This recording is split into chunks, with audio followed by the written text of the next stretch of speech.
Recording in progress.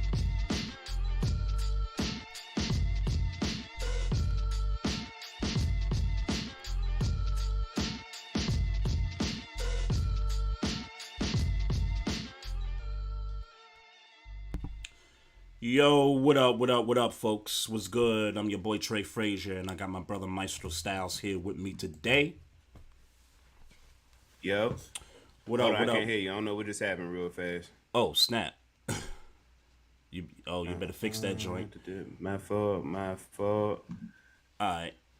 Well, I'm gonna just go ahead and introduce us to the program here. Welcome, folks, to another episode of the Barbershop Sports Talk Podcast. Shout out to all of our Facebook Live viewers. Shout out to everyone watching us on Twitter Live and also YouTube Live. Make sure y'all continue to follow us on those platforms.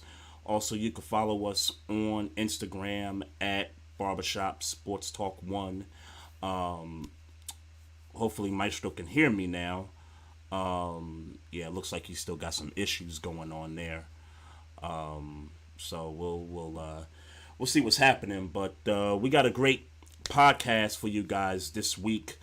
So we got a few things going on today. We got a special guest coming up in about 30 minutes. We got this homeboy, Andre Robinson of the Rise Up Family Sports Network based out of Buffalo, New York. He's going to come on and talk about his Bills. We'll recap the Dolphins-Bills game. We'll also get into a little smack talk as my team is going up against his Buffalo Bills this coming Sunday. And we'll also ask him what his top 5 Bills of all time are. Also, we got to get into Ime Udoka and the whole thing that went down with the Boston Celtics last week, coming off of the pod last week, so we didn't get a chance to react to that. So we'll give you our thoughts on that. Maestro is still trying to get his audio going. Like I said, we got those things coming up. We got the week 3 recap going on right now. Hey, Maestro, you up and good? Yeah, I don't know what happened. I had to run an audible real quick. Okay, hey, no doubt, man. It's okay, man. It happens, bro. It happens. Just letting the audience know, man, this is going to be a dope podcast today, man. We got special guests coming on in 30 minutes. We got Andre Robinson from the Rise Up Family Sports Network. He represents the Buffalo Bills. He covers the Bills in the media, so we're going to talk to him, talk about the loss to the Dolphins, talk about my team and his team going up, week 4 coming up, and then I'm going to ask him what his top 5 Bills are of all time. And then also, we got to get into Ime Udoka, bro. We definitely going to Nah, we gotta get into Brett Favre bum ass. Yeah, we gotta get into that too. We could do all that, man. That's more important, and I think it's important to say that that's way more important than Ime Udoka cheating on Nia Long or not cheating on Nia Long or whatever the fuck. Yeah, well, I don't even want to talk about that part of it, to be honest with you. But even him messing with whoever he was messing with, the whoever's wife or whoever. Yeah. The Bama Brett Favre stole $5 million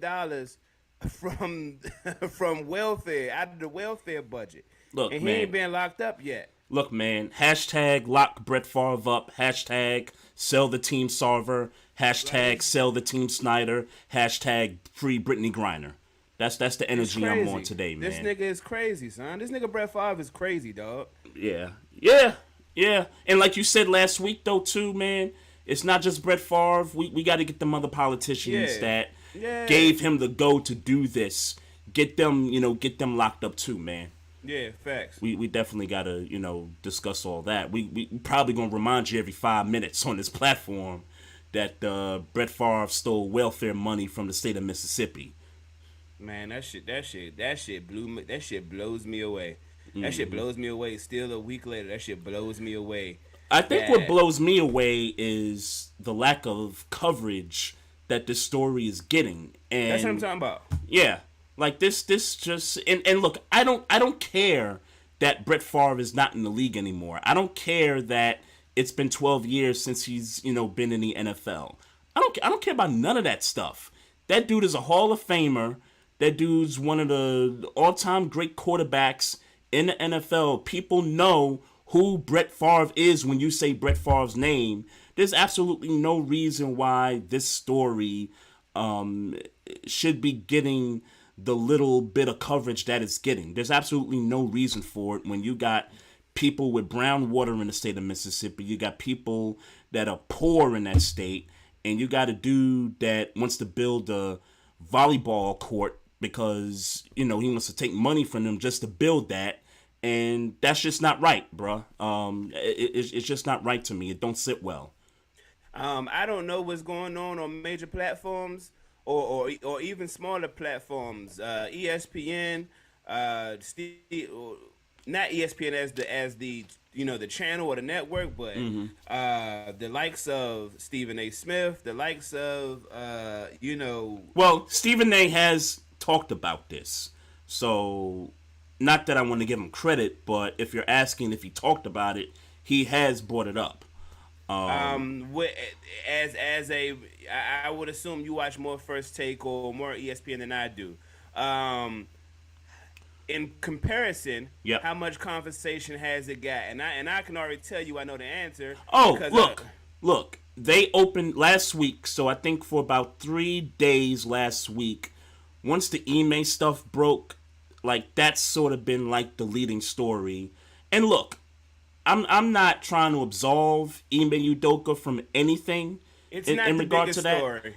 Period. No. Well, first of all, it shouldn't be a story. It shouldn't be a story, but then it seems like every day there's something new going on with that. So as each day goes by, there's always been something to talk about in regard to that. But you're absolutely right. That story is getting too much publicity in comparison to Brett Favre and his story and what's going on. And not only do you got to call out ESPN, bruh, and since he's not in the league no more, I'm calling out Fox News, CNN, ABC News, NBC News, MSNBC. I'm calling out all those platforms because it also involves politicians. Yeah. And those networks that I just called out, those networks cover political things. Mm-hmm. And so I'm calling out all those networks to kind of, bring this thing to light. Like, let's understand what's going on here. You got a Hall of Fame quarterback that's stealing money from the poorest state in the United States. That's not right. Trash. He trash. That's not right. Brett Favre is trash, bro. You're trash. Brett Favre, you are trash, son. Yeah, lock him up, man. Lock him up. Hashtag lock Brett Favre up, man. That's the kind of energy I'm on, man. And hashtag sell the team Sarver too. I'm on that too, bruh. I thought he had already sold the team, or was working to sell the team. Let me say. I don't care. Yeah, I don't care. Okay. Yeah, I know he's putting the circle. He's making moves to make that happen, but I don't care. You saw Jay Crowder post requesting a trade, and I immediately retweeted that. Yo, I don't blame you, bro. You don't want to work for a racist. I get it. You want to get up out of there as good as the team is on the court. You don't want to work for a racist. So I totally get it. So yeah. That wheel is in motion to trade Jay Crowder. And I'm interested to see who else is going to, follow suit from that team. I don't think anybody else is going to follow suit, if I'm being honest with you. Mm-hmm. Look, man, not to throw shade on other owners because they ain't did nothing in the light that we saw to get shade thrown on them. Yep. But these niggas be just as racist. Sure. He's the one that got called out or for whatever reason, at this time for whatever reason. Cool. But I'm willing to bet. Don't mean I'm right. Don't mean I'm wrong. Willing to bet that Jay Crowder has worked for some racist owners in his career before he came to Phoenix. Well, sure, of course. So yeah. I mean, look, if that's the energy you on, you got the right to be on that energy, and by all means, my G, do you, Jay Crowder. But at the same time, Slim, I mean, you think you're going to a non-racist owner? Like, you know, maybe. I hope so. I We'll hope see. so. We'll see. I mean, How you gonna prove that? some owners probably hide it better than others. I mean, Clearly, some owners do. I can't speak for Jay Crowder, but I would imagine on some of the teams that he's been on, I would imagine maybe he doesn't have as much interaction with certain owners of certain teams as he did with maybe the Phoenix Suns. Well, I don't know that he's had a big relationship with Salver. Let's be clear. Sure. It's not like let's be clear. It's not like Crowder was having that conversation that Earl Watson was having. That was a conversation that Earl Watson was having with the coach when it happened, and then whatever happened in October last year. That wasn't like Jay Crowder was there, and right. Because I would imagine if Jay Crowder was there for him to act the way he's acting right now, I'm not saying he's right or wrong, but I would think if Robert Sarver said nigga in front of Jay Crowder, this would have been an issue in October and not an issue in September of the next year. Right. So, but my point is I'm just differentiating different owners in the league, and I don't think all owners make themselves available to players as maybe some others do. I don't know what that dynamic is with him and Sarver. I don't know what the dynamic with him and maybe some of the other teams, owners that he's played for. I'm just saying that I think different owners make themselves available to players more than other owners do. So, I mean, that is a possibility. So, well, I'm also asking that because what do you feel like Jay Crowder's relationship is with Sarver for him to feel like, oh, now I want to get traded after this came out, and to add to the question, if he had a relationship, don't you think? I mean, I feel like let me let you answer the first question. Yep. So, your first question was do you feel like he had a relationship with Sarver and he just didn't know this was happening? I don't know. I honestly don't know. But I could probably paint the picture and say if he didn't have a relationship with Sarver and this is the first time that he's hearing these things that came out, then yeah, he's got a right to say, oh snap, like this dude's saying racist stuff. Like I don't want to play for somebody like that does those kind of things. So I think regardless of relationship or not, it's the first time that he's heard that guy say something racist, and maybe maybe in previous stops he hadn't heard of such things. Doesn't necessarily mean that the owner isn't racist or not. It just means that he just hadn't heard stuff like that going on with other teams' ownership. Yeah, I'm gonna tell you this though, bruh. Because the Earl Watson situation wasn't the first or the last situation, and right. I don't remember if Crowder was playing with them when Watson was coaching. Mm-hmm. I don't think he was. I'm gonna guess no. Yeah, I'm gonna say the same thing. I'm gonna guess no. Mm-hmm. But at the same time, I find it highly. I doubt it. I highly doubt that Jay Crowder didn't hear any rumblings of this before it just got reported out in the open. Mm-hmm. I doubt it very seriously. And again, I'm not saying he don't got a right to feel the way he feels now that it's out. Yeah. He got a right to say, I don't want to play for them no more. He can decide that whenever he want to. Yeah. That's cool. Mm-hmm. I'm just saying that I don't think this is the first time he's heard those rumors. And truth be told, we don't even know if, and I don't think Earl Watson's lying by no stretch. Mm-hmm. But we don't even know if Sarver apologized or said, like, I said these things. No. So how do we even know he said it? No. So why? Right. So why now, when it's reported, are you like, I want to get traded, and you don't even really know is it true? Did you go to Sarver and be like, hey, bro, like, did you say that? Like, is this what we on? We don't know. That type of, I don't know. I'm not shading Crowder. Yeah. And then to add to it, yeah. Chris Paul, this would be Chris Paul's second, running with these types of things. Yes. What's his thoughts on it? Have yet to hear from Chris Paul on this. You know and my you feelings on it. yeah, I think I they mean, should what he did with the Clippers in that playoff game.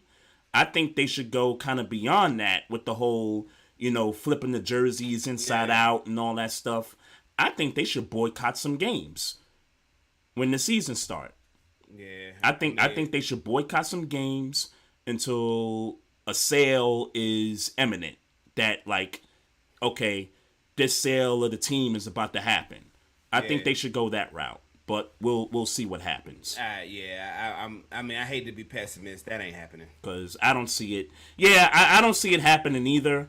I mean, it's not COVID, so you know what I mean. Like, there's more money involved. There's ticket sales, people coming to the games and stuff. Whereas when the They Bucks losing did it, money.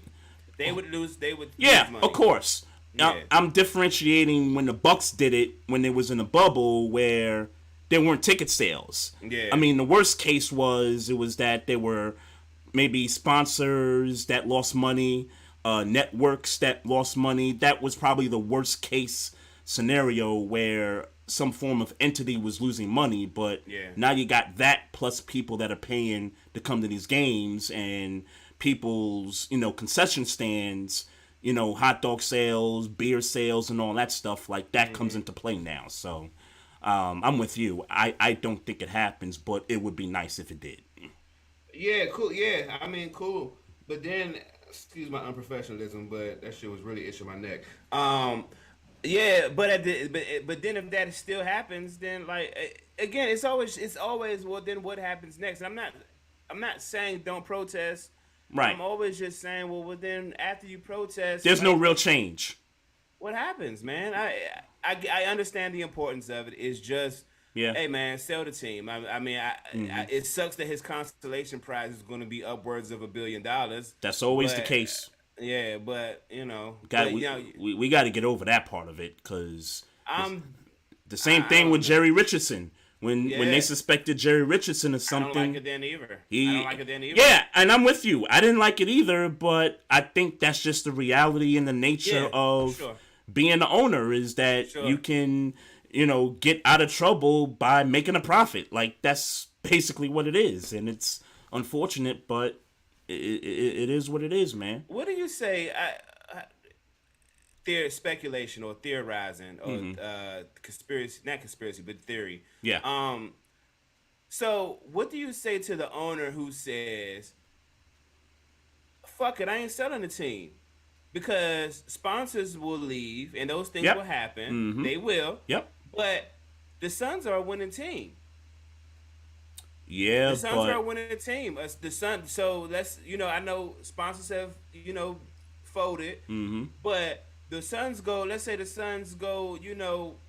First 50 games they not 50 games 30 games they they 20-10 27-3 or some wild shit. right. I'm willing to bet. Let me just keep it a buck. Sound like a Snyder situation, but go ahead. Them sponsors coming back if the Suns are winning, if Devin Booker is an MVP candidate, if DeAndre Ayton is like if the team is cooking, these sponsors are coming.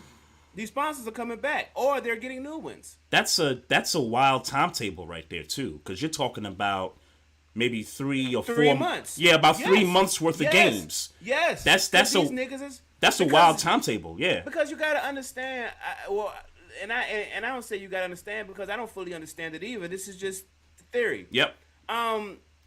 Sponsors, I don't believe corporations really give a fuck. You know what I'm saying? I think they pull out of these things because it's a bad look, but bad looks, you could just put makeup over bad looks all the time, and next thing Sure. you know, But it could be You bad know- for business too, though. Too at the same sure, time. but it only lasts for so long. Like, did Papa John's go out of business?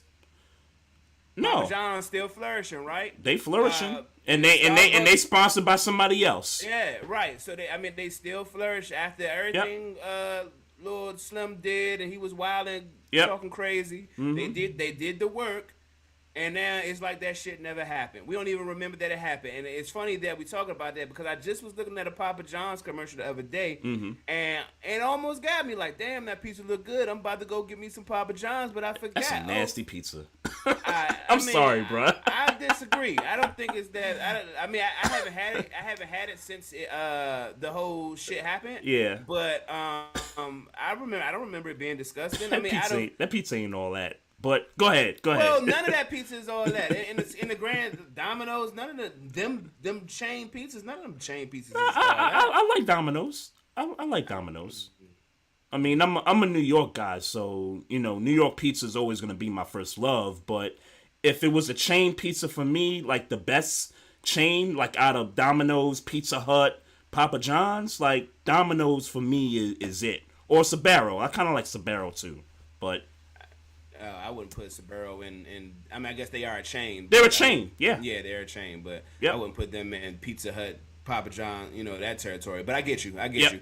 All that to say is that sponsors do that because of how it looks on their patrons. But at the end of the day, patrons, like most of us, eventually do forget that nigga was a racist or they did this racist thing. And next thing you know, but without even knowing it, we right back to doing the same shit we was doing before they said the egregious thing. Right. So I say that to say, what do we say to the owner who, might one day say, well, I'm not done getting money with this team and I'm not going to sell the team? Well, I kind of snuck in a name there as you was going through your questioning. Dan Snyder is kind of doing that right now. Like, there have been protests for him to sell. There's people in the media calling for him to sell. We had one of the former admin people on here. Shout out to Megan Imbert. Right. She's putting in a movement, hashtag release the report. There's a lot of movements to get Snyder to sell this football team. And a dude is like, I'm not selling. And so at this point, and I guess the difference is too, the Commodores are not a winning product right now compared to the Phoenix Suns. So as long as they keep losing games, and I don't know if you watched the Philly and DC game, but Philly fans took over FedEx Field. Yeah. And I know that happens, and that's been happening for a while now. Happening for a while in Risk and Commander Stadium, yeah. It's been happening for a while, but it's gonna keep happening, and it's gonna be more obvious if they don't put a winning product on the field. And so I think you're onto something where, because FedEx is still kind of the sponsor. The stadium's named after FedEx. Yeah. I know some other people backed out, but that was really more so because of the name change and not so much him selling the team. Right. Nobody has backed out yet of sponsorships from this football team yet. So and they still putting shit product on the field, and for all we know, Dan Snyder still hasn't paid any repercussions for his behavior as the leader of that organization. Right. So it's so for me, in a terrible way, it's like, well, God forbid, I ain't gonna say God forbid for the sake of Commanders fans, but let these niggas start winning. Let these niggas start winning or make the 7th seed of the playoffs this year for some reason. Yeah. Man. Even with the terrible stadium conditions, people falling off rails, people throwing stuff at players now, like even with all that going on, they become a 7th seed in the playoffs. And I bet some of these sponsors jump back on their dick. I feel it. I just feel that's going to happen. Yeah. I don't hear fans, and I don't hear fans in my community. I don't hear fans saying, "Oh, I ain't messing with them because Slim Wow, way he treating women, whoop whoop whoop." Yeah. I mean, I didn't even see it when the name changed. In fact, people in my community still call the Commanders the Redskins because they don't respect that name. Yep. Yeah, I don't respect it, and I'm not even a fan of the team. Where I was at with it. I wanted the Washington Red Tails. So all the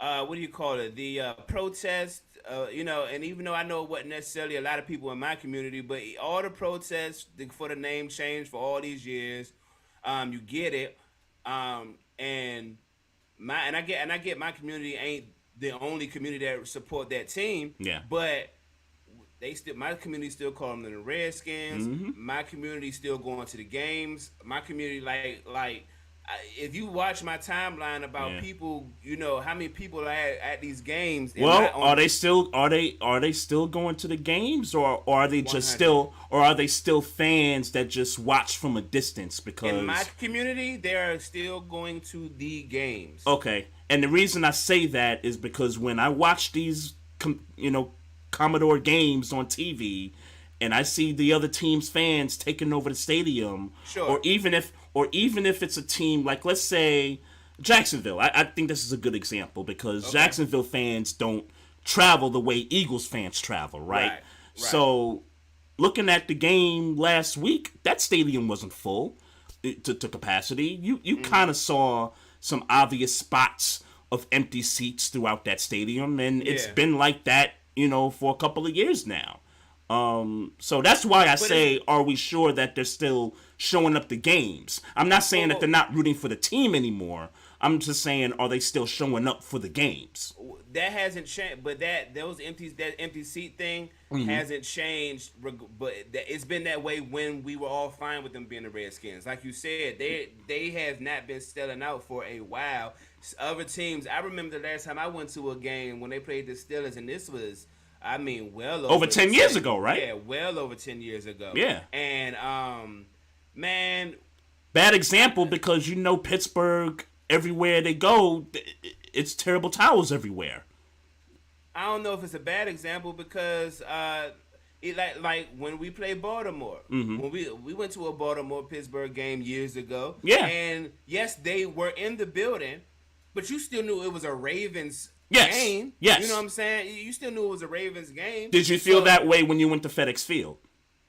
No, that's what I'm getting at. Okay, all right, yep. That's what I'm getting at. Yep. Like, I felt like, because I remember Roethlisberger got hurt that game, and Byron Leftwich came in, and Byron Leftwich is from the area. Yep. And I remember, like, people was like, Redskins fans was low key like, yo, that's Slim from the city. Like they was Josh cheering the Steelers on. It was Redskins fans that was like not so mad at the Steelers, coming back because we were down in that game. Yeah, coming back. Yeah, because it was on the arm of somebody that was from the city, and I get why that could happen, but at the same time, it's a issue that Redskins fans or Redskins at the time. They have had that issue for at least 10 years. Is my point. So it don't have nothing to do with the fact that Dan Snyder is a trash ass person, or it doesn't even have anything to do with the fact that some people in the fan base have an issue with them being called the Redskins. It's just that they don't put good product on the field a lot of the time. Yep. And people don't want to see. That. Parking's terrible. The food prices are. I heard there was they're the team that's food prices at the stadium is the most of any stadium. Yeah, that's crazy. It is crazy. They're trying to recoup because they ain't getting any ticket sales. Yeah, well, that's a good point. I would imagine. I don't know. That's a good point. I mean, that is a good point, but I guess I'd go back a few years prior to when you were talking about going to that Steeler game. People complained about that even then. All while they go to the parking lot, they park, they do the tailgate, and they go through traffic and stuff like that, and people complained about it for a while. I remember when I was working at an old company a few years ago, we had a bunch of and you know what? Screw it. We had a bunch of Redskin fans that I used to work at this company for, and they used to complain about how tight the seats were in the upper bowl of the stadium, and I would imagine that it's like that even in the lower parts of the stadium as well. So it's a bunch to complain about, and they still support the team, they still root for the team, but I think that's probably an example of an owner saying no. We not, I'm not selling the team no matter how much you try to, force me out. His pockets ain't been hurt enough, and Right. quite frankly, I don't believe it's going to ever be hurt enough. He's going to have to just one day be like, I don't want to do this no more for whatever reason. But I don't think Yep. it's going to have anything to do with that the scandal of how he was treating women, and certainly because they changed the name to the Commanders, he don't have that issue anymore. But I don't Right. think. I don't think they're gonna be able to get this done because he's standing on what he's standing The on. pockets gotta hurt. Yeah. But I don't think they're going. Like I said, I don't think they're going to be able to hurt his pockets enough because people are still going to patronize the product enough. Yep. Where his pockets is going to be all right. And I think in addition to that too, Snyder owns a bunch of other properties in the area also. I know he owns the sports talk radio station in DC. I know he owns a few other things in the area. So it's like you're not gonna hurt him that bad, even if you do put like a proverbial dent in his wallet when it comes to the football team. He owns quite a bit more stuff, and the dude's still trying to get a stadium down in Woodbridge, Virginia. It's crazy, man. So yeah. But yeah, man, I kind of agree. It's gonna be sort of like the same old stuff, man. And just thinking about the Clippers situation, going back a few years ago, and I know that they were able to force Donald Sterling up out of there. They kind of rebranded, and they were a good team. So I think that's the more, and really it is the comparable situation to what the Suns are going through right now when it comes to trying to put together a package to sell to somebody. Yeah. And yeah, I'm still on that train of I'm hoping for somebody that's black and wealthy out there to form a group, make a pitch. Byron Allen, Tyler Perry, somebody with some bread. Yeah, not to talk in circles, but who's to say that Robert Sarver might not just wake up and say, you know what, I don't want to sell the team. Yeah, that is true. And what's going to happen? What we're concerned about is losing Jay Crowder. Yeah. Well, two things can happen. Either sponsors stay placed because, like you said, the team is good, or some of them just be like, you know what, we ain't got to deal with this. And it's got to be enough to make an actual statement. Like, it can't just be one or two sponsorships. You know what I mean? It's got to be... and I don't know how many sponsorships the Phoenix Suns have. I believe PayPal yes, dipped out. They did. PayPal dipped out, and that ain't big enough. Well, I don't know. I would imagine that probably is. They had PayPal on their jerseys. I know. I would. Yeah, I know. I would imagine that probably is a dent. I don't know if that's the. I would assume that I agree with. It's a dent for sure. Yeah, I would assume that PayPal is their biggest sponsor. That's my assumption. I don't know. I don't have nothing to.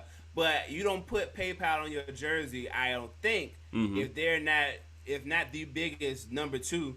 They're not the second biggest sponsor. You don't just put somebody on your jersey if they're not high in the sponsorship percentage. No, that is true. That is true. And I don't know that answer either. I don't know if PayPal is their biggest, sponsorship. Usually in those cities where you have Fortune 500 companies, usually those like top 2-3 companies that are like just in that city alone are 9 times out of 10 the top sponsors in that city for that particular team. Yeah. And I don't know if PayPal is like huge in Phoenix. I don't know that to be the case, but PayPal is huge everywhere. That service. I think I would imagine that the only people that rival them in their industry is Cash App, and after that is everybody. Is PayPal and everybody else. Right. And that's just me guessing. So I owe an apology to somebody. I got to apologize to the Dallas Cowboys. And I think everybody knows why. We said this team was dead. We said the season was over back in week 1 when they lost Dak, for a few games, and they had Cooper Rush come in these past 2 games. And look, they beat Cincinnati, in which we kind of trying to figure out who Cincinnati is at this point. I'm still trying to figure out who Cincinnati is even after them beating the Jets on Sunday. And they play the Giants, where we kind of said, okay, this was a winnable game for the Giants, but we knew that the New York Giants were sort of compromised because offensively they weren't doing much through the first 2 games, and quite frankly, they didn't do much in last night's game. So, I owe an apology to the Dallas Cowboys. Their season is still alive at 2-1. Okay, if that's your apology, but I still don't think they make the playoffs. So I kind of. I don't either. I don't either. Stand where I stand. But I think they're more relevant. They will be relevant as the season goes on in terms of record wise. Because I think when Dak gets back, if they're, let's say, 4-2 or 5-2 or whatever, I think they're gonna be right there with Philadelphia for the division. Okay. So let's welcome our guest in here real quick. Live from Buffalo, New York. We got the homeboy Andre Robertson right here. From the Rise Up Family Sports Network. Represents the Buffalo Bills. He covers the Buffalo Bills in the media. Andre, man, what's good, man? Thanks for hopping in for a few minutes. What's going on? Hey, what's going on? Can you guys hear me? Yeah, you clear. You yep. clear. Yep, you clear. You clear, man. You got extra low end on your shit. You good. You good. I'm fucking with you. Hey, I had to ask you because I'm at Key Bank Arena right now covering the Buffalo Sabres. Oh, okay. Preseason home game currently. Oh, okay. I wanna. Yeah, it's all good, man. It's all love. The grind never stops, man. Yes, appreciate you. Thank you for having me on here. It's phenomenal sports season coming up. I believe that. No doubt. Sir. Yes, sir. No doubt. So I want to start here first before we talk about the games and stuff. So, the Sports Network, Rise Up Family. I see you guys on Facebook doing the Facebook Lives a lot with a few other people. Tell us how you got that movement started. Well, the movement should have started a long time ago, but sometimes it takes a little bit longer for us to get our lives together. So, not to make this too somber, but my brother and my father had passed away on the same day in 2016. Shit. Tragedy, gang violence, and then my dad had a stroke. At that point in time, everything has a message to it and a wake up call to it. If you see it, I saw it as a wake up call. I said, hey, listen, I don't got no more time to waste. I know what I want to do in life. I know what I like to do. So I created Rise Up Family. It started off with a selfie stick table, just doing regular, podcasts, hoping anybody would listen. That turned from that to internet radio. Internet radio turned into television. Television turned into writing for the Challenger News. Shout out to the Challenger News here in Buffalo, New York. And then after that, Power 96.5 offered me an opportunity. Shout out to Mookie Hawkins and Pat Freeman. Those guys, anchors, other sports stuff, who mentored me. Some of them been to 20-plus Super Bowls. So just to be around great people, being mentored, allowed me to, get to some of the places that I was able to get to. They put me on. And then because I believe in, elevation, I just decided, hey, I'm just going to put myself on. It's just not a me thing. It's a we thing. So I created the network, in which is all over the U.S., continental U.S. We got people in Romania. And by the way, you hear that? What is that? That's the goal horn, right? Okay, sorry for that pause real quick. But yeah, it turned into a whole entire network where people all over the U.S. Now do sports shows. They ask us how to start podcasts, things of that nature. We offer college internship here for communications and sports today. that's how it started, but we want to continue to elevate. By the way, we just won an award here in Buffalo for homage award here. So we are the award-winning Rise Up Family Sports Network, which I'm That's super what's up. happy about. Salute, salute, No doubt, no doubt. salute. Well, let me go ahead. I ain't gonna hold you. I ain't gonna hold you too much long. I see you busy, so we're gonna get straight into the smoke. As you see, my partner is a Baltimore Ravens fan, and you a Buffalo Bills fan. Is that correct? No, no, sir. Technically, in sports journalism, one thing I learned, we quote unquote try not to be fans of the team we cover, quote unquote. Quote unquote. So we try to stay, unbiased with what we write and what we put out as far as content when it comes to covering the team. I'm a fan of the Sabres. I'm not even gonna lie to you. I'm a fan and I cover them. I've been covering them 6 years. I've been covering the Bills the same amount of time. The UB Bulls, Buffalo Bisons, uh, whoever's in the city, I've been covering it for about 6 years. So I'm a fan of the Sabres, though. I will admit that. Okay, okay. So, well, then we'll still review because you cover the team. How bad they gonna beat Baltimore?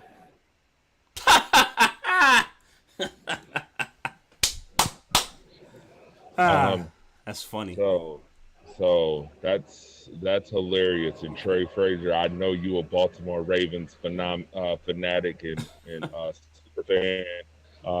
So you, Maestro Styles, asking that question is hilarious. I see you like to fire start a little bit. Yes, sir. With that being said, I think it's going to be a really good game. To be honest with you, the Buffalo Bills got a lot of injuries and things that they need to address. My issue again going into Baltimore is you seen what they did with Miami as far as that the practice squad defense being able to hold their own against Miami. Can they win the close games though? Mm. The Mm-hmm. Buffalo Bills have not one close game in 8 tries. They are 0-8 as it stands. Mm. Now, a lot of people was talking about how last year or the year before in the playoffs they beat Baltimore in the playoffs when Trent Murphy decided to spear uh, Lamar Jackson in the end zone. We know how that went down in Buffalo here. Yeah, yeah. But, but to me, that doesn't mean a hell of a lot when you have the amount of injuries that you have on one side as far as the Buffalo Bills is concerned. Lamar Jackson is playing with a purpose. If Yeah, he is not the MVP right now in the league, I will be quiet and hush. That man, the yeah, MVP. He number one for me. yeah. That's a Yeah. fact. So right now he is on a very very very high level, playing at a very very high level.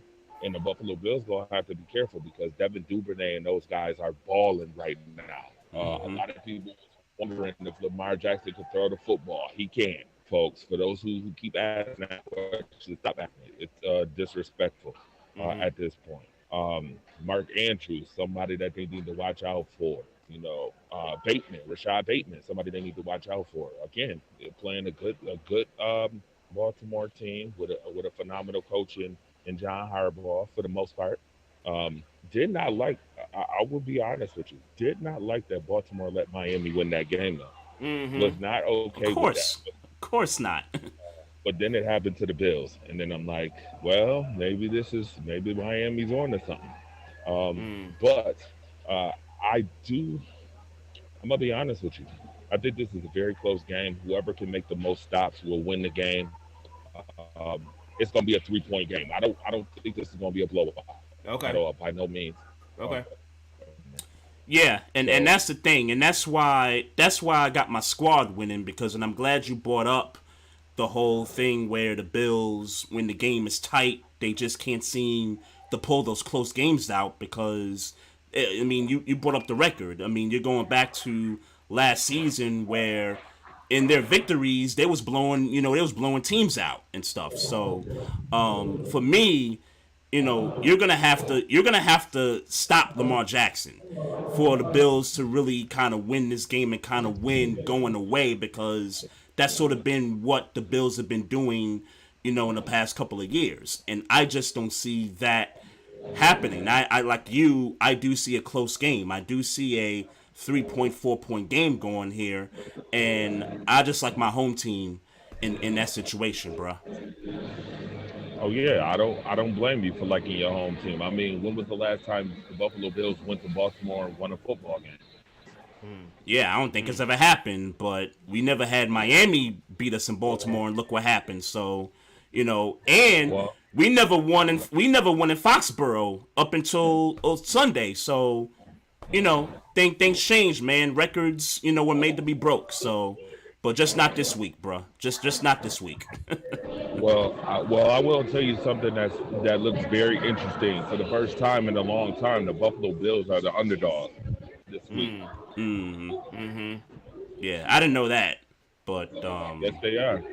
They are the yeah, underdog this week. yeah, the injuries, and I think one of the criticisms I have about the Bills, and I think they put their roster together really great, is that they have Josh Allen doing too much.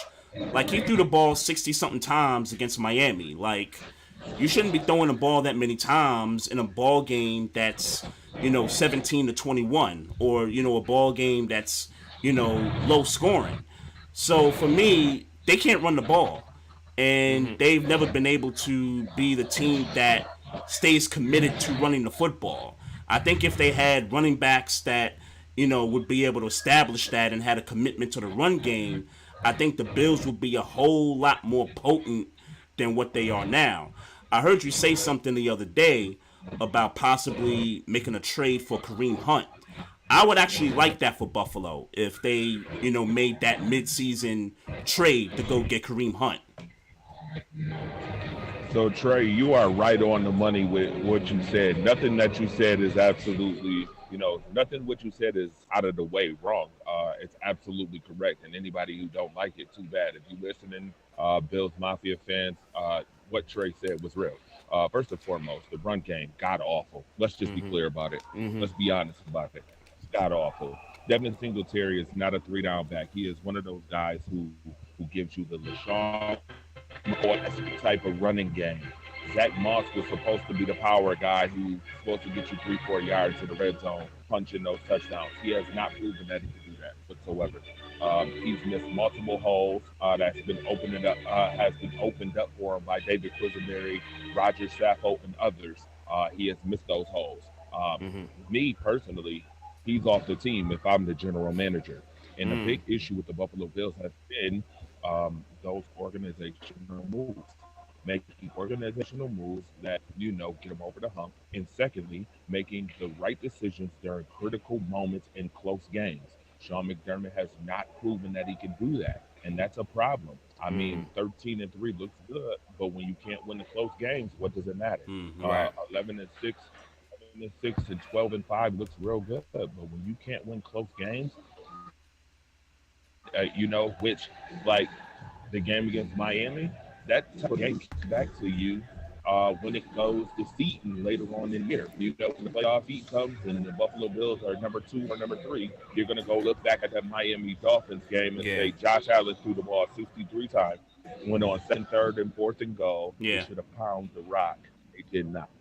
That's a problem to me that they are not confident in their running game. They got a three-headed monster for a reason. James Cook was brought in for a reason. I'm not understanding. Please elaborate on why. In a heat stroke type of environment, we are passing the ball 63 times. Yeah. Makes no sense whatsoever.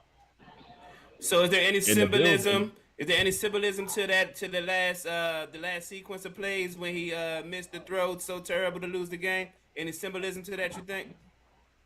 absolutely, there's some symbolism to that. Do y'all remember Tennessee Titans loss? Yep. Do we all not remember what happened with Kansas City? 13 seconds, and the Kansas City Chiefs was able to beat the Buffalo Bills off 13 seconds. Do we all remember that? I Yep. think we should remember that. The reason why you saw Ken Dorsey go off the way he did was because one play was ran in 18 seconds. Yeah. Yeah. One Yeah. play. Yeah. Make sense. Make that make sense. That's bad clock management. Sean McDermott, once again, on the horn. Yeah. For late in the game, uh, I call it choke sessions. Yeah. I'm not gonna lie, I'm not Yeah. sugarcoating. Yeah. It's a choke session.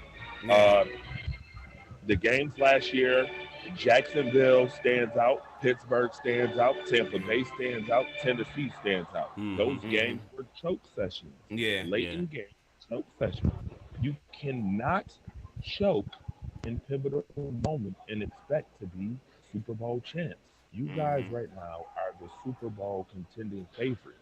You can't choke divisional games away that you should have won, regardless if you had the practice squad on the team in Right. Miami. And here's Right. another game against Baltimore that is a must win in my eyes. It's a must win early in the season. Damn sure statement game. Yeah. Damn Absolutely. sure statement game. Facts. Should Absolutely. be the night game for real, but you know, is what it is. But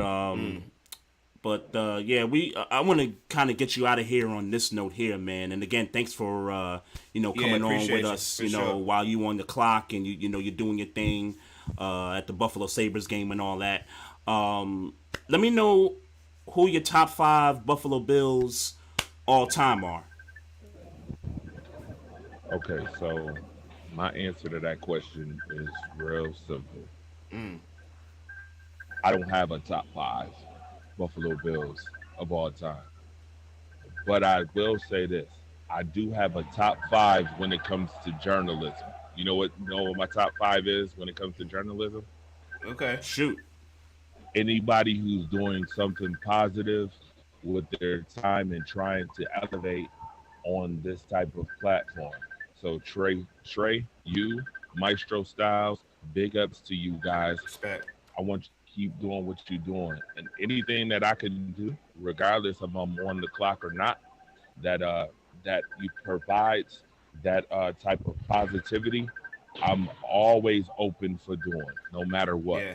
Straight up, black journalism, and I'm gonna leave on this note. Black journalism and having a voice in things that we love is super important nowadays. So I'm proud. I'm happy to be here. And at any time, Trey, you can hit me up. I'm Yep. good. We Yeah. good for it. No doubt. Yeah. No matter where I'm at. All right. No doubt. No doubt. So Appreciate I that. All day. All All right, day. no doubt, no doubt. All right, one last thing, man. Go ahead and plug your platform and let the people know where they can find you at. once again, I want to thank Trey and Maestro Styles for this opportunity to be able to once again talk about what we love. Um, I'm Rise Up Family. We Rise Up Family. You can hit us up on Twitter, Facebook, Instagram. We have a YouTube page as well, Rise Up Family YouTube page. Also, shout out to Challenger News, Power 96.5, Waffle Sports, Stadium Brand, and all the sports groups, Facebook groups that support us in positivity. Unity and community is what we about. Let's continue this thing. Yes, sir. Yes, sir. Hey, man, thanks a lot again, man, Yeah, respect, Andre. my We G. appreciate you, bro. We appreciate Yeah. you coming on for a few minutes with us, man. Appreciate the opportunity. All right, man. Be safe out there. All right, my guys. All right, peace. No doubt, no doubt. So that was Andre Robinson, Rise Up Family Sports Network. Make sure y'all check out his Facebook page. They always do live feeds and then live videos and all that stuff. And you can also find them on Twitter at Rise Up Family. So shout out to Andre for that, man. And I think that's a first. I think in the history of this podcast that dude is on his platform doing an interview when he's actually working at a live game. I guess that's a preseason game or something, because I had no idea that NHL preseason was upon us. So Sure. that's I don't watch hockey, so I wouldn't know. yeah, exactly. I had no idea. I know it's somewhere in line with the NBA. That's all I know. Yeah, I knew that he was gonna be live from the arena. I just didn't know that a game was going on. I thought maybe he was doing some kind of media stuff or some kind of press conference or something like that. But shout out to him, for coming on the platform and all that stuff. But I guess to kind of pick up from the conversation, with Buffalo and Miami. Excuse me. Um, yeah, I mean, he brought up kind of what I was gonna bring up to him right before he said it. The Bills don't win tight, close football games. And I mean, you see it in the playoffs. I mean, we saw it against Kansas City last year. Well, Yep. that's true. Well, I ain't gonna say that's true. Like I knew that they were 0 for 8 in close games. I ain't know that. Oh, I did the research, Whatever. bro. I Yeah, did. I'm sure. I'm sure. I did the I'm sure research. you the type of nigga to do that. Yep. But y'all defense is also not playing great either. That is a fact. That's a fact, and I'll say this: they made plays against the Patriots when it looked like the Patriots was coming for us. In the fourth quarter. Yes, I give you that. Yep. Also, that's the Patriots and Mac Jones. It's Josh Allen and the Buffalo Bills. No doubt. No doubt.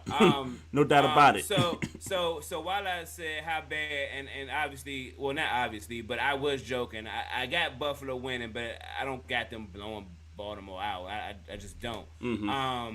But I do. What I do think is, Josh Allen may be a little hot behind that loss to Miami.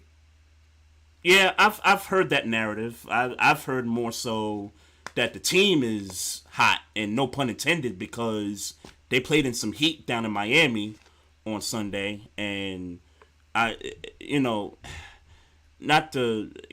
I don't want to make excuses. You know what I mean? Like, how long has the Dolphins been in existence? They've been in existence for a long, long time, right? Miami's been a hot city for a long, long, long time, right? So I think at this point, if you're the National Football League and you're a team that in September, sometime it get 90 degrees, sometime it get 80 degrees, like a hot, high 80-degree day, you got to know, okay, we got to prep. Like, we got to make sure we got plenty of water. We got to make sure we got plenty of fans and all that. What's up? That's a team responsibility, though. I know, So I know. but that NFL. I know, Buffalo. but people, the players that go to Miami and they play that early game in September in Miami, sometime they cramp up, and I get you can't help cramps, you can't stop cramps and stuff. Nope. I saw some other players, like Stephon Diggs was just on the cramps. Stephon Diggs had cramps.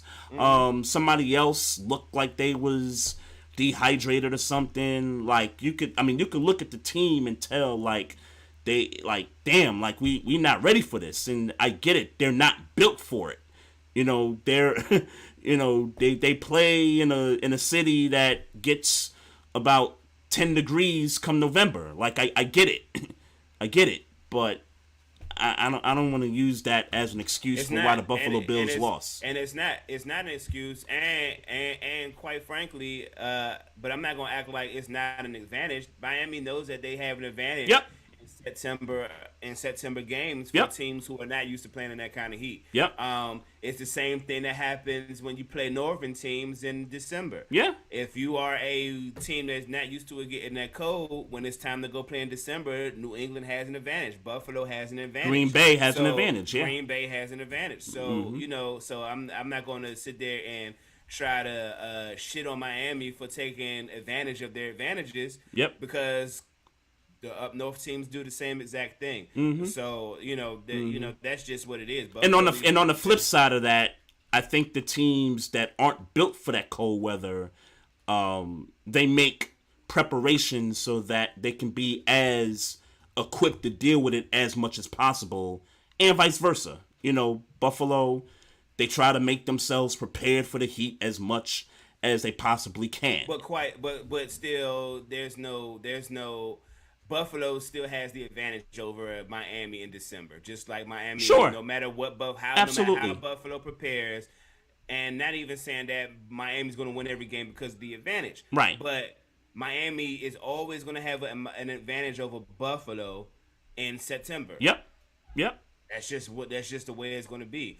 And weather affects football games. Yep, yep. Just what it just is what And it is. with that being said, that was a winnable game for the Buffalo Bills on Yeah, Sunday. yeah. Tua goes out with a concussion. They say, it was his back and stuff. I don't know what the deal is They even wrapped with it. They that even there. wrapped his back in the post game conference. Yeah, right, right. So I don't know what the deal is there because there's controversy that they didn't do the concussion protocol correctly and all that. But the kid wanted to go back in. Like, this is the biggest game. It's the biggest game of the season for them. Well, You look, know? if it turns out that it's that he had a concussion and it wasn't diagnosed right, at the end of the day they'll fine him and that'll just be the end of it. Like Sure. no tomato, like no pish posh, no big deal. Like Yep. they be alright, they be alright. Like Yeah. that's not a big thing. Yeah. I mean, I'm not saying that concussions aren't a big thing, but I'm saying at the end of the day, they elected to let him go play allegedly Yep. on a concussion. Right. Nope. I got it. Got it. And he was good enough to win the game for whatever it's worth. I know Mm-hmm. he didn't throw a lot, and hell, they didn't even possess the ball a lot. But Yeah. for what it's worth, they Yeah. won What the was game. it? 90 plays to like 50 plays or something like that. Yeah, something like 91 to 38. Some wild, some Yeah. shit, That's a some wild difference. That's Yeah. a crazy difference there. So yeah, Buffalo. How serious are we taking the Dolphins in playoff contention? Well, I picked the Dolphins to be a wild card team, so I didn't expect them to be 3-0. Obviously, I thought we would beat them in week 2, but I think what people have fantasized about how the Dolphins can look, I think we've seen that through 3 games, and maybe not the Buffalo game because Tyreek was quiet in this game, but I think you saw potential against the Ravens in week 2. I think you saw that Yeah. potential of Waddle and Tyreek Hill, and I think yeah. they're gonna do that to a lot more teams as the schedule comes down the And pipe. if they figure this running game out, Yeah, it's gonna be a problem. Defense is good. Defense is good. Mm-hmm. They're good. They're good enough. They got a good defense. Yep. So are you changing the way you feel about the Dolphins at this point? No, Okay. no. Okay. I mean, because in order, I understand who the weak link in my predictions are at this stage of the game, and I'm not changing that. So. Now, when you say weak link, you're talking about a team that you predicted to go to the That's playoffs, not gonna go. but Right, they don't that look wouldn't- so. That would not have. That would in turn not go because the Dolphins would go. Right, So, right. Yeah, I'm not changing that. Yeah. But I know what you mean, and there's a team that right now, but I'm gonna give them one more week, and that's the Las Vegas Raiders because I had them as a wild card team also, and they lost to the Titans on Sunday, so now they're 0-3, and usually you're 0-3, it's kind of hard to come back and make a playoff push, to get a playoff spot. I'll give them one more week, man. And, if they win, then, all hope is alive. But if they lose and you're 0-4 and you're in the AFC West, which I guess right now doesn't seem so daunting. It doesn't seem daunting right now. Sure don't. I may have to rethink. I may have to hop off the Raider bandwagon if they go 0-4. But, we'll see what happens. We'll see what happens to the rest of the division. I do want to give props to the Jacksonville Jaguars, though. I do want to do that. But and credit to them being 2-1, right? 2-1. Credit to them being 2-1. Mm-hmm. But I remember this time last year, and the Carolina Panthers were 3-0, and people were kind of making their first quarter overreactions and maybe suggesting, and I think Denver was even 3-0 last year too. Denver was 3-0. Yes, they were. And I remember these overreactions, these media overreactions that had us have to talk about it last year. Yep. And this resembles, in my opinion, that type of overreaction. Mm-hmm. I'm not gonna overreact to Jacksonville being 2-1. I think the Colts are going to figure it out. I think the Titans are going to figure it out, even though I had them going to the playoffs. But I do think that those teams are going to figure this out, and Jacksonville will kind of go back into the kind of where we projected them to go. But with that being said, Lawrence looked good with Doug Peterson, so I'm not going to sit here and act like I ain't blind. He looked good with Doug Peterson. James Robinson looks good. James Robinson looks good. He's figuring out with Christian Kirk, so I'm not going to act like I don't see that. But I don't have this. I don't have this team. I guess you should give them flowers while they're earning the flowers. But I'm not going to sit here and overreact. Like I got this team being in some type of a hunt in December. I don't. Yeah, so I'm not going to change the way how I feel about Jacksonville, even though I will acknowledge that through 3 weeks, they look like the better AFC South football team right now, given the other 3 teams and their play. You brought up the 3-0 teams from last year, and I think the difference between those 3-0 teams last year and this 2-1 Jacksonville team, I think it's the new coach. I think it's the play of the quarterback. But wasn't Matt Rule first year that? He wasn't a first year head coach. He was a second year head coach. A second year, okay. He was a second year head coach, and Vic Fangio was there. I think that was his third year, something like that. I was talking about Fangio, yeah. So I think there's differences between those 3-0 teams last year and this Jacksonville team that's 2-1 that looks like, they look good. Like through 3 games, they look good. I'm not ready to jump on the bandwagon as far as them making the playoffs, but as you said, I'll give them their flowers right now. That was a big win. And we know that Herbert was compromised. I'm not going to shoot him bail. What's that? Because it wasn't just Herbert though. Uh-huh. Keenan Allen was out. Sure. They had. I just remember there were pieces. Missing on defense, good like quality pieces that were missing on that. So, look, I'm gonna shoot Los Angeles. I'm gonna shoot them a little bell. I'm gonna shoot them a little bell on that one. It is a statement win because of what we expect the Chargers to be this year. Yeah, but there were a lot of people out in that game. There were a lot of people hurt in that game, and then there were a lot of people that were hurt in that game. And I wish I had the drive to pull it up. Because you reminded me about Keenan Allen, and so I think. And then people started going out in the game. People like they were got hurt. you. They got you. It wasn't just Justin Herbert thing in this game. Got you. Okay, so because I'm thinking about who was on the injury report, but you're saying it was people that were going out while the game was progressing. Got you. Like for instance, like if you can, not to twist the knife a little bit, but if you can understand Baltimore's fourth quarter collapse against Miami, you can then I think you can understand why the Chargers lost against Jacksonville this week. Mm-hmm. Okay, yeah, because I didn't I didn't watch a lot of that game. I saw maybe a little bit of the first half, and then I had to run out.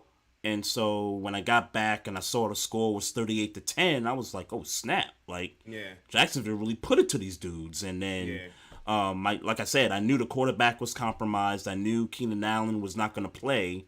But yeah, I didn't know people went out during that game. So that certainly does make a difference, because I ain't gonna lie to you, bro. I was coming for the smoke for Justin Herbert and the Chargers, because probably next to the Bills in Kansas City, they have one of the more talented rosters in this league. And if you have something wrong with the quarterback, maybe he can't go, or maybe he's a little bit compromised, then I would expect the other pieces around the quarterback, whether it's offense, defense, to kind of pick the slack up against a team like Jacksonville that's a good, turning out to be a good team, still an up-and-coming team. I would say they're playing well. I'm not going to call them a good team yet. I'm going to say they're playing well. Right, playing well. You look around the league. I talked about Dallas. Dallas has got Cooper Rush as their backup quarterback.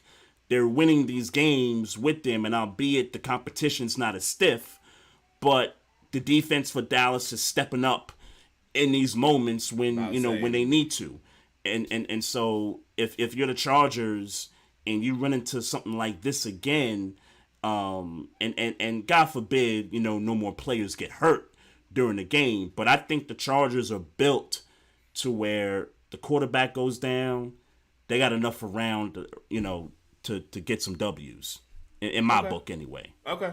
So, what other games caught your eye on Sunday? I think you covered them, but I think it's important to highlight that if Lamar Jackson is number one in your book as far as MVPs, Jalen Hurts got to be number two right now. Facts, big facts. He got to be number two right now. Jalen Hurts is balling. Yep, it's balling. Yes, it's balling. Yes, look, I get and the Commanders are the Commanders. We ain't got no need to talk about them. Mm-hmm. But Jalen Hurts is the way he dealt with Minnesota.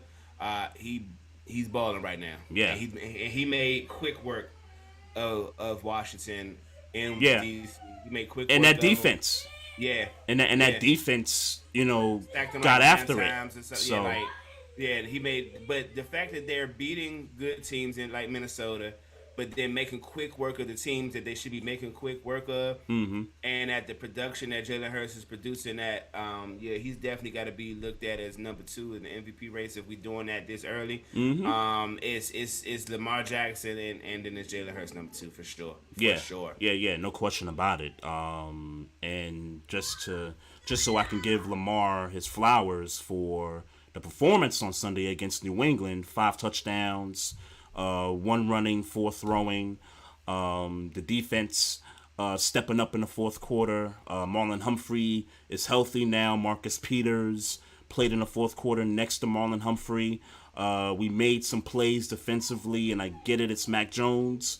But that moment was coming for the defense. Like, I watched the third going into the fourth, and, like, that moment was coming. Like, Patrick Queen missed a sure pick six when the Patriots was in the red zone, and Patrick Queen, like, he had the ball and then he dropped it. Like, it would have been going the other way, making a house call.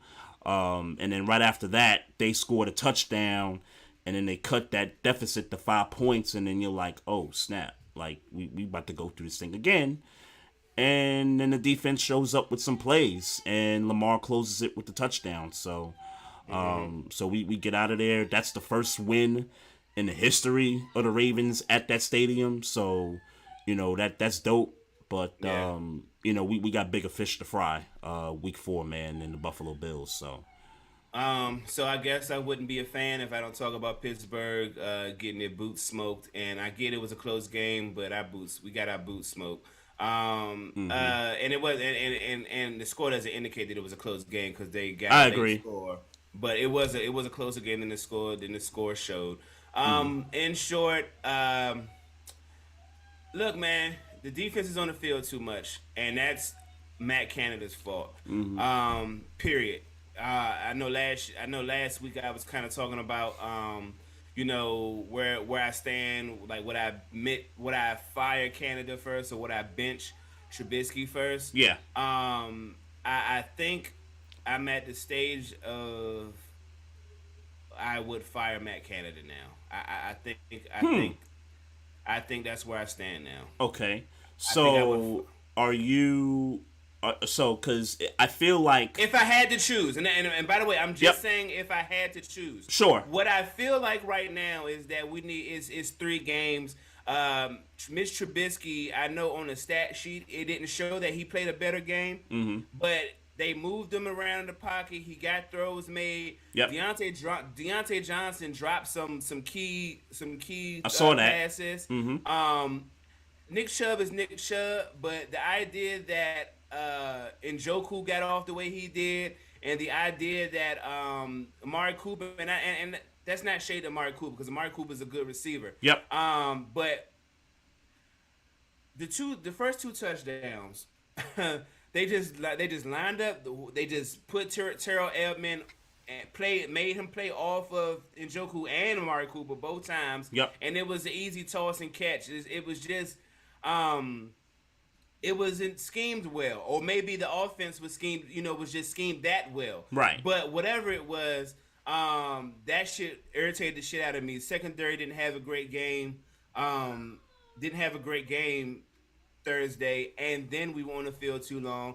And then Nick Chubb is a top 5 running back in his league, and then Jacoby Brissett, he didn't have to. We didn't put him in a situation where he had to make any like he made some key third down throws. I was gonna say he made some throws in that game. Yeah. That's not what I'm saying. But I'm talking about because what I was talking about last week, I was talking about the marbles throws for the moment. Yeah. For the throws that dictate the game being won or lost. Yep. And you know what I'm saying, and we couldn't even get them in a situation like that, because we couldn't stop Nick Chubb. We were on. And we were doing good with Nick Chubb early on, but the longer we got to stay on the field, because we constantly getting 3 and outs or one first down in a possession. Right. It just keeps falling back on the defense. We are on the field way longer than any team in the NFL right now. Like way longer. Way longer. Like that's a true stat. I don't know. I'm just watching the game, but I am watching the games. Right. We are on the field way too long. We on the field way too long as a defense. I can't even really say that this defense is bad. This defense is tired. They fucking tired, man. Picking up the slack. They tired. They picking up tired, slack. man. So something's got to happen with this play calling. I don't know. I mean, I like that they made attempts this past Thursday to do some things that Mitch Trubisky was comfortable with, but then they kind of went away from it. Right. And then Jaylen Warren was cooking. He was having a bit of a game. Yeah. I did not see him in the second half at all, like a lot at all. Right. And I'm thinking we seen, and I get he fumbled early in the second half. Yeah. But then after that fumble, we didn't really see him anymore. And it's like, all right, he fumbled. I get it. But come on, bro. We can't deny that his fumble was off of a 30-yard run. And we hadn't been getting that all season. Yeah. So it's like, And so, to the people, I'm sorry. Go ahead. And to the people that are now saying that Jaylen Warren should be our starting running back over Najee Harris, come on, y'all. Oh, I didn't hear that. It's still his fan shit. It's the fan base. It's the fan base. Stupid shit that I'm seeing in timelines. Yeah. Cut the shit, please. Cut the shit. I get it. Jaylen Warren he has played better than we expected. His pass protection is looking real good right now. Looking real good. I get why he reminds you of James Conner. All those things I understand. Come on, let's not do that to Najee Harris. Najee Harris ain't just do what he did last year with no line and nobody that pushed the ball down the field, so everybody knew it was going to him. He was faced 8-man boxes all year last year. Let's not act like he wasn't like number 4, number 5 in the league in rushing yards. Like number 5 or something like that. Yeah, I think. on an 8-man box, damn near the whole season. So calm down, slow down a little bit. So, because I feel like this question's going to come up every week as the Steelers of course plays games, and especially when they lose games, right? Yeah. So, is it picket time, or are you just going by what coach is saying? Because I hear coach kind of committed. I'm gonna ride with my coach, and the reason why I'm gonna ride with my coach is because what he's saying is factual. Week 1, trash. Week 2, trash. Week 3, mid. Mid. Because they tried different things. Because they did things with him to make that he want to do, like that he wants to do. So with that being said, Steelers fan base, just calm down. This coach, look, for all his flaws, he has not had a losing season, and there is a reason why he hasn't had a losing season. And all these teams weren't good teams on a talent level. Let's be very clear. Right. You know what I'm saying? This wide receiving core, this is what I will say about the wide receiver core. it is officially put up or shut up time in my eyes, because I like Deontay Johnson, I like Claypool, but um, y'all not showing up. Y'all not showing up. It's just no other way to slice it. Y'all not showing up. Y'all not showing up. It's put up or shut up time. Like, I get it. Everybody want to talk about the weapons we have, and they are weapons. But at some point, you gotta take the next step, and it's time for Claypool. More so Claypool than Deontay Johnson, but both of them. It's time for y'all to take that next step. Period. You can't have Mitch Trubisky running for his life, throw a dime. He threw a dime to Deontay Johnson, and that thing just you can't do it. You, not at that time of the game. You can't do it. We might be talking about a different game if Deontay Johnson catches that bomb that Mitch threw and he dropped it, and it's like getting kicked in your chest. So y'all got the Jets coming to Pittsburgh, right? This coming Sunday. Must win. Do you understand me? Must win. Yeah. I think from the standpoint of the division and who the opponent is, in our upcoming schedule. Yeah. Y'all got Philly. I see Miami. Buffalo. Yeah, Buffalo the next week after. Yeah. So must win. Must win. Yeah. Must win. Yeah, good point about the schedule. But yeah, I mean, I don't know, because we know the Jets are the Jets. I feel the same way about them that I did before week 1. I know that they're trying to get Zach Wilson out there this Sunday, because I think that was the timetable for him to come back, was week 4.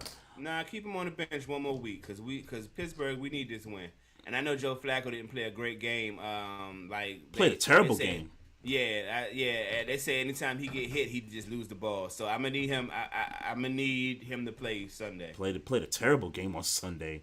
Yeah. But we'll see about that. I listened to the folks back home. They want Wilson out there. They want him out there.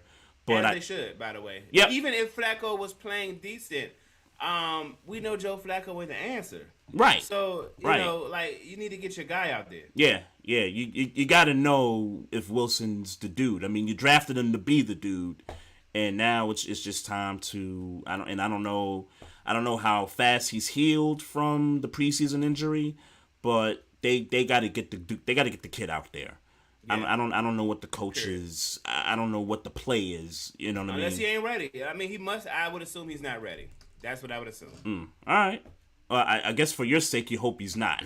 I like the idea. I like the idea of Joe Flacco dropping the ball every time he gets touched. I like the idea of that. When you look at the Jets receivers and their backs, there is potential. I've watched some of their games, and their tight end is. I picked up their tight end. Oh yeah, okay, yeah. Yeah, there's potential with those, with those pieces on offense. So if you get a younger quarterback in there that can move around better than Joe, that could process things faster than Joe, and if you're the Jets, you got to get that man out there, man. Yeah. So for sure. Yeah, I'm good as far as the NFL is concerned. As far as recapping and stuff. Yeah. So I guess. Brett Favre, you a fucking sucker. Maestro's trying so hard to not talk about Ime Udoka. I get it, bruh. I get it. I totally get it. Me personally, I don't want to talk about the scandal. I don't want to talk about who he was with and and all that stuff and how he moving throughout the organization. I don't want to talk about any of that stuff. There's two things that I want to talk about. I want to give Nia Long her flowers because I don't feel like I've ever on this platform have given. I swore Nia you Long. Just said we wasn't going to talk about Nia Long.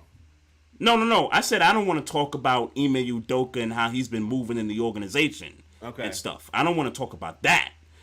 I want to give Nia Long her flowers, which I'll do in a second. But the first thing I want to talk about is what does this whole thing now psychologically do for the Boston Celtics as a basketball team moving forward in this upcoming season because, I mean, I don't know who this coach is that they got, taking place with him. I do know that Jason Tatum and Jaylen Brown and some of the other guys were real, like, close to Udoka. Like, they had that chemistry going. I mean, hell, they went to the NBA Finals, right? And so now, he's not there. You're bringing somebody else. This is happening on the eve of, and preseason's coming up, in a few weeks and stuff. Yeah. Psychologically, man, I don't know that the Boston Celtics can navigate this thing, bro. Like I'm looking at the Eastern Conference, and I know people have kind of pegged them as like the favorite before all this stuff, came up. I got news for you, bro. I think the Nets have usurped the Boston Celtics in terms of the standings in the Eastern Conference. Like it's Milwaukee, then it's Brooklyn. Like if you're looking at top two in the East, okay. I think it's Milwaukee and I think it's Brooklyn now. I don't know that Boston can navigate this thing. Well, I thought it was Brooklyn anyway, so let me just say that's how I felt about it. I think it's Brooklyn. I think it was Brooklyn, Boston, Milwaukee, and then you line up everybody else how you want to line them up. Yep. But with that being said, I mean I agree, man. But Boston has to. I don't think Boston takes a not making the playoff type of elite, drop. I agree. I think they take like a. But are they like a 5, a 6 seed maybe now? I don't know this nigga, the coach. I mean, I don't either. Nigga. Right. I don't know what his coaching expertise is.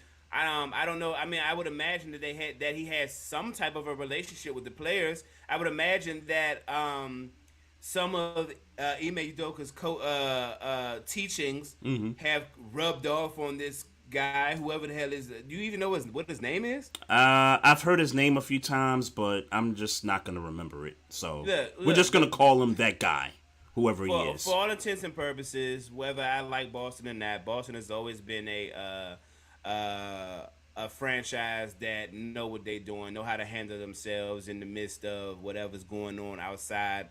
You know what I'm saying? I don't think that.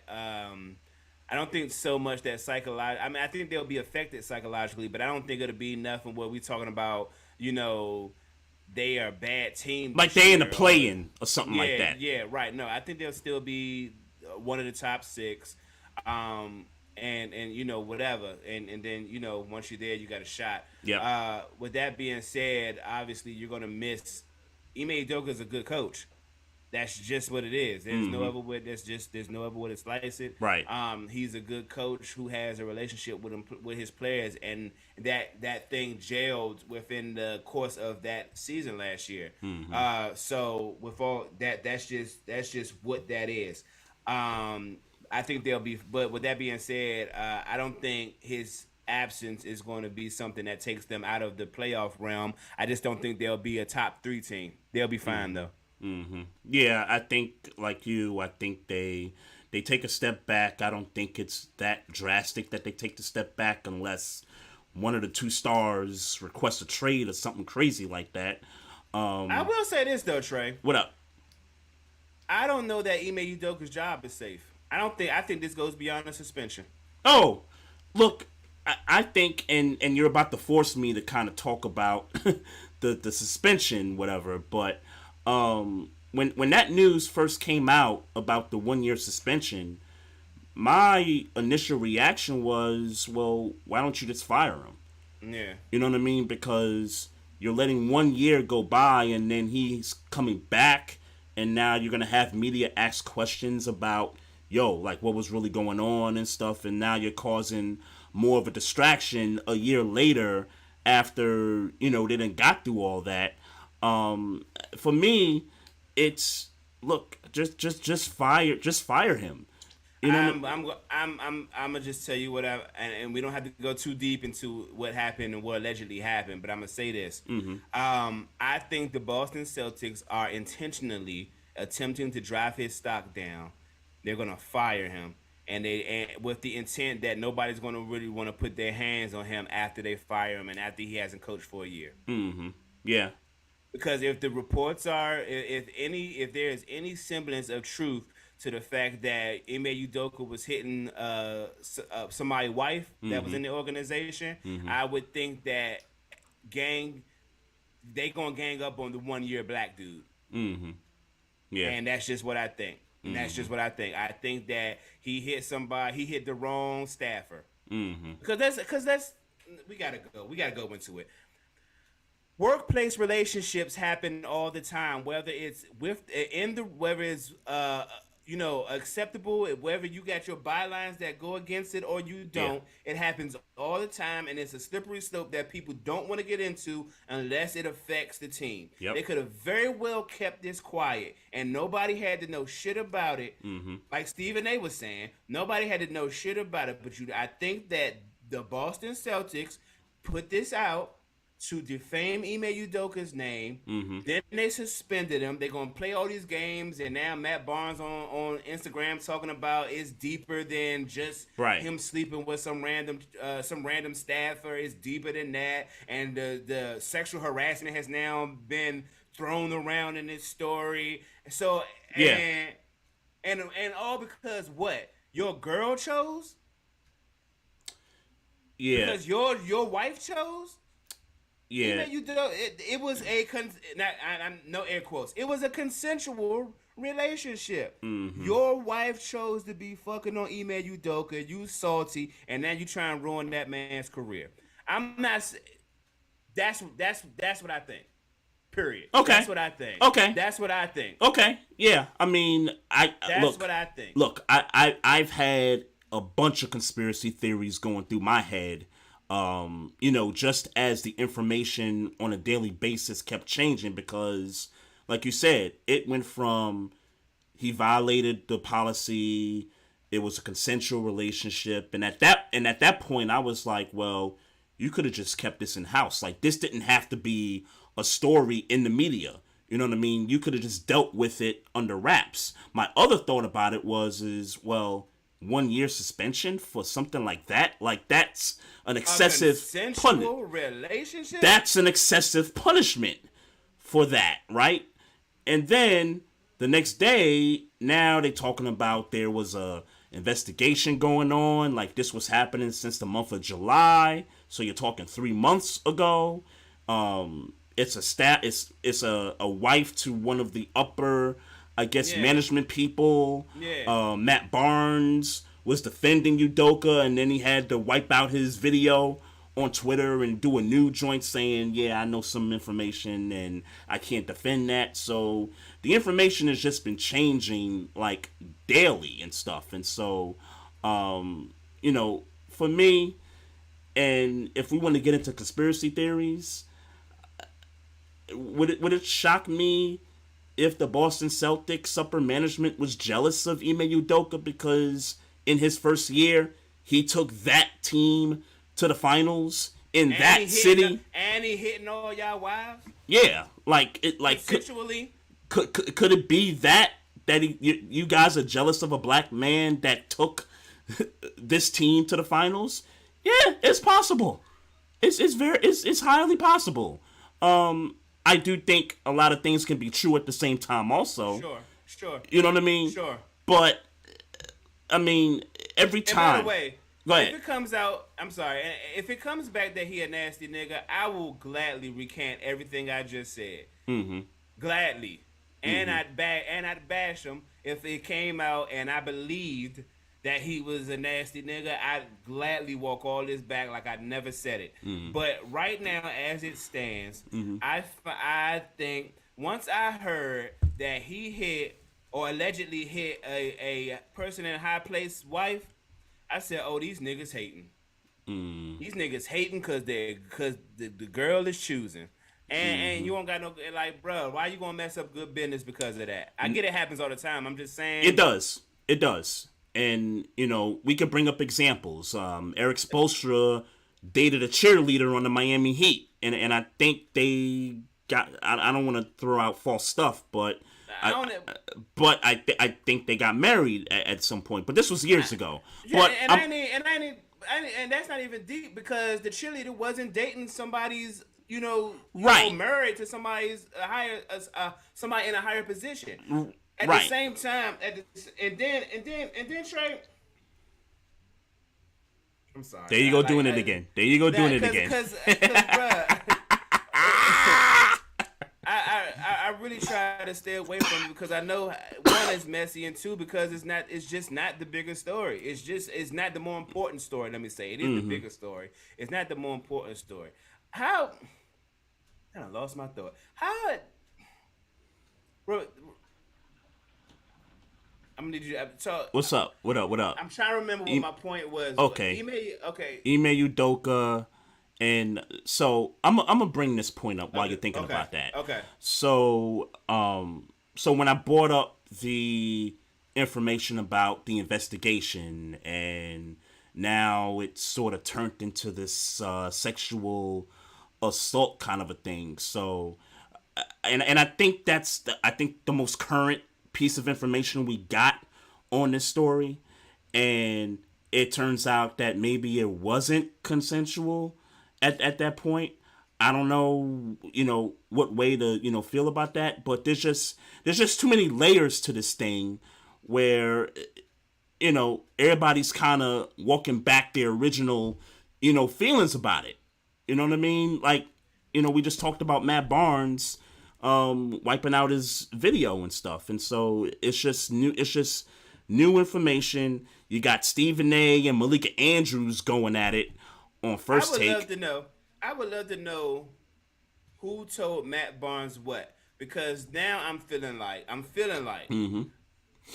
somebody who was on the side of Ime, or who was a contrarian to Ime Udoka, gave Matt Barnes some information for Matt Barnes to recant what he said before.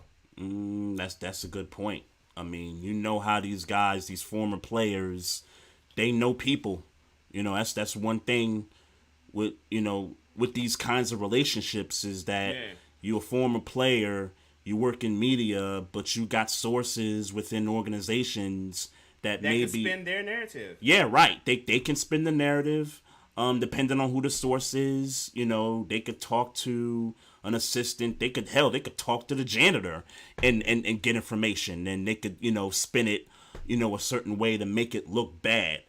And look, I don't want to pretend like I know Matt Barnes and like what his feelings are about, black empowerment and, black people getting their flowers and getting leadership roles and things like that. But I would just have to imagine if Matt Barnes is recanting what he thought about Ime Udoka, then I mean that's a huge statement. It's a huge indictment on what we made on Ime Udoka.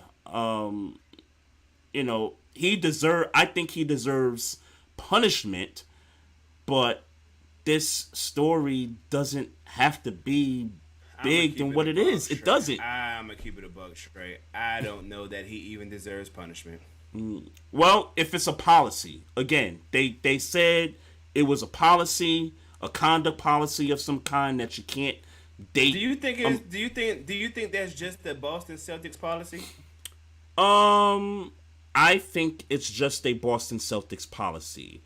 I don't think it's league wide. I do think there may be other teams that maybe implement that same policy, but I don't think all 30 teams have that particular policy. Yes, but you're right. So let's be clear. Yep. The Boston Celtics are not the only team that implements that policy. It might not be a league thing. Might not. I don't know. Right. Might not.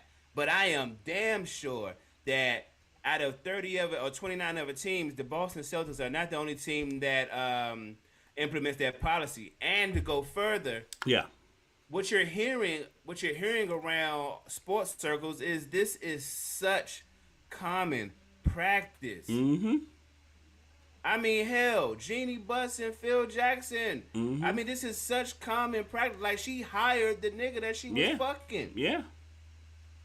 Yeah. Like, I mean, come It on. happens. Like, It it's happens. Yeah. common fucking place, dog. Like, Mm-hmm. it's, I mean, you see, I could tell you stories for days about, not even players who per se made the team, but practice squad players who end up dating Mm-hmm. cheerleaders or you know what I'm saying? Right. Like Right. it's so much. It's so commonplace. Hell, I ain't gonna say that, but hell, I mean, not just in sports, music, every place Mm-hmm. at work. You know what I mean? Nah, bro. I don't. It's Yeah. okay if you're going to punish them because you feel like you are stern on that policy. Mm-hmm. All right, I ain't gonna shade that. I ain't gonna shade that. But there's no way. There's no way you're gonna tell me that this came out and Boston's media team didn't leak it. The Yeah. Celtics didn't Yeah. leak it. No. No. No. The Celtics leaked that, and they denied that Why? when they were talking. They denied that, and I said, Yeah, you're y'all some lying. filthy liars, Yeah, cause why? Because why would you do that to the coach that just got y'all to the finals? You know why? Because he was hitting your wife, they and you was salty. a bunch of liars. It Yeah, came from the Celtics. It might not have been those particular people in upper management, but it came from within that organization. they talking about this chick was handling all Nia Long's travel plans and all that. Like, hey, bruh. Yeah, I didn't even know about that, but I yeah, mean, it's all alleged. We don't know what's real and what's fake right now. But right. these are some of the things. Some of the things that's been reported. It's crazy, bro. It's Yeah, crazy. yeah, it's wild, man. It's I hate again, half the league has black coaches now. It's a great thing. It's a beautiful time to be a black man in a leadership position in the NBA because 15 teams have black head coaches, and it's great. It's wonderful. Um, Going into the season, and I'm excited about the upcoming season too. Not just because I'm interested to see how my Knicks do with the new additions and stuff, but just the league in general. I'm excited about how these teams are going to do with some of their changes, and this story, which really should be a non-story, is the thing that Taking people them are going to to the talk league. about when the Taking them to season the league. starts. Yeah. You know what I mean? Like we like when TNT starts, their kickoff, whatever day it is, Tuesday or Thursday, when they premiere their first game and stuff. You don't think EJ and Charles and Shaq and Kenny gonna talk about it? I hope not. You know what I mean? But they are, because I think people in general want to hear what they gotta think about it, what they think about it. I hope not. I just say I hope not. I Cause know. kickoff, cause I know. I mean kickoff. Tip off is when late October. Late October, something like that, maybe the I would- 22nd. Yeah. Yeah. Maybe this dies down. Maybe this fizzles out. I mean, because where it stands now, he's already suspended. Right. That's done. The punishment is the at least the initial punishment is doled out. Yep. You know what I'm saying? If nothing else comes from this story, he'll just quietly sit down and be suspended. Sure. And we'll have a month to be over this shit. If nothing else comes out, then I would think that maybe they'll just say this guy's coming in for Ime Udoka and just kind of keep it moving. Yeah. But if yeah. something else develops from this, the way especially the way they're talking about it. I know. If something else develops, then you're gonna hear those guys talk about it, and I really feel that way. I think mainstream. I think people who are more casual fans who like those guys, they want to hear what they think about it and what they have to say about it. I mean, obviously, it's a juicier story than white people stealing from poor people or rich people stealing from poor people. Unfortunately. So, yeah. Because that happens all the time, I guess. Mm-hmm. Yeah. But the reason I said earlier that I wanted to give Nia Long her flowers is because I don't think we're not TMZ or anything like that, but I just got to thinking before we, got on this podcast earlier. I'm thinking to myself, what were some of Nia Long's best movie roles. Not movies, but her best movie roles. And I got a top 3, and I know I'm throwing an audible out there, but I'm hoping you play along. You look like you don't want to play along, but cause bro, what the fuck? All right, go ahead. Go ahead. You look like hey, you bro, just go ahead, cook, bro.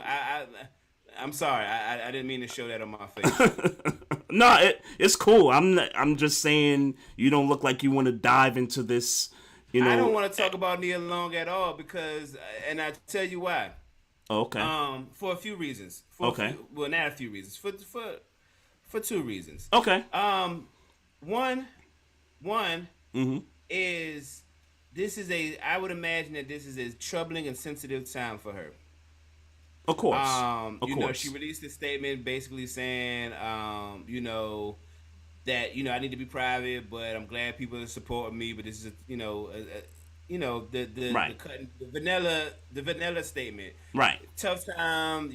Thank you for supporters. Whoop, whoop, whoop. But it's also been reported that she was moving to Boston to go live with him and the child. Obviously, yeah. They're not married. They've been engaged, but they got a child together. Yep. All that. And secondly, because I don't want to seem like I'm about to shit on Nia Long, so I don't want to talk about Nia Long, because for people who are talking about it's Nia Long, guys, I'll just say that, guys, nobody's beyond cheating, no matter how fine you are. Right. Yeah, like let's not do this thing. Let's not. I get it. I'm not. Nia Long is to this day fucking attractive. Let's be very clear.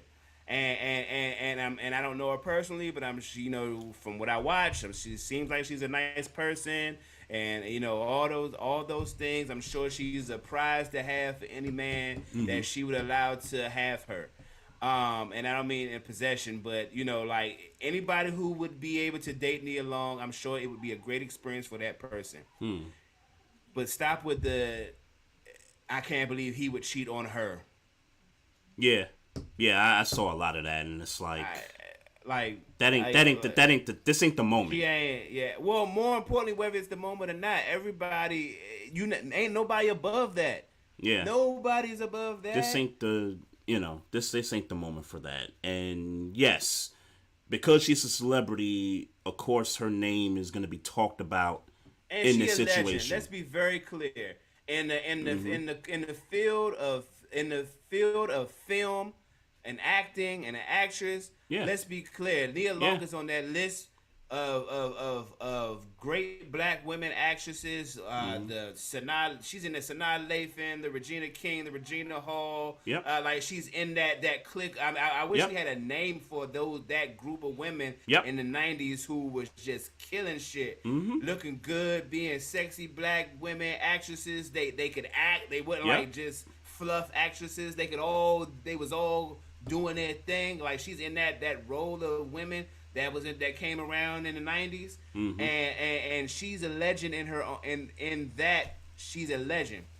With that being said, this is personal. This ain't got shit to do with what she's done as an actress. It don't have shit to do with how fine she is. Right. If that's what he did, it ain't had nothing to do with her. It had way more to do with who he is and what he was doing. Had nothing to do with Nia Long. She's not above cheating. Y'all gotta relax with that. Yeah, which is why I just want to share some of the best roles that she's played. I've watched a lot of her movies, and I've thought about this, and I said, what's the top 3? Her top 3 roles for me. You's a top 3 nigga, boy. I swear. What's good? I said you's a top 3. You's a top 3. Look, man, I'm about positivity, man. I don't want to. I don't want to talk about this case. Like we could just say, hey Nia, baby, you a legend. Peace and positivity for you and your family and everybody involved, and we hope you find healing and whatever is positive that you need to find in this situation, and leave it at that. But you is a top 3 nigga. Go ahead. Is that a bad thing? It's just a thing. Okay. Okay. Boys in the Hood, Best Man, and I thought her role in the Roxanne Shante movie was a good role that she played in. Also, I don't remember I'll her leave it right at now. that. Shout out love, blessings, light, healing, and all those sweet things to Nia Long because you deserve it. You a queen, and you a legend in this in life. You a legend. She's a fucking legend. The catalog is ridiculous. Ridiculous. One of the best in her field. Period. And that's how I leave that. No doubt. Shout out again to Andre Robinson. Just here in the Facebook live chat. He said thank you for having him on. Appreciate that. He also wanted to extend an invite to his platform. He does a Sunday show at 10 o'clock in the morning. So, Okay. I'll see if I can, kind of clear my morning for that. And, It won't be this. I can't. I'm definitely busy this Sunday. Okay. All right. But I mean, we'll talk about it offline. Though. Yeah. Yep. No Yeah, doubt. yeah. No doubt. So shout out to Andre Robinson for dropping through, man. Also shout out to all the fans and all the people that support the platform, that support us. They watch us on Facebook Live, YouTube, Twitter, all that good stuff. You follow us on social media with the tweets and the Instagram posts and all that. Just continue to follow us, and wherever you get your podcasts. If you missed this episode, go to whatever platform, Spotify, iHeartRadio, wherever that is you choose. Don't forget, folks, also, if you want to email us, if you got questions, comments, the email is at barbershopsportstalk1@gmail.com. And the Twitter handle is at barbershopspor2. Instagram, you can find us at Barbershop Sports Talk Podcast. So, bro, I'm good, man. Yes, sir. Glad to be doing this podcast. Blessed to be here on this day doing the show with you, bro. As God always. did. What's up? I said God did. Yep, that's right. That's right. All right, fam. Y'all be safe in them streets, and we'll be back next week with another dope episode. Peace, one love. Good night, folks.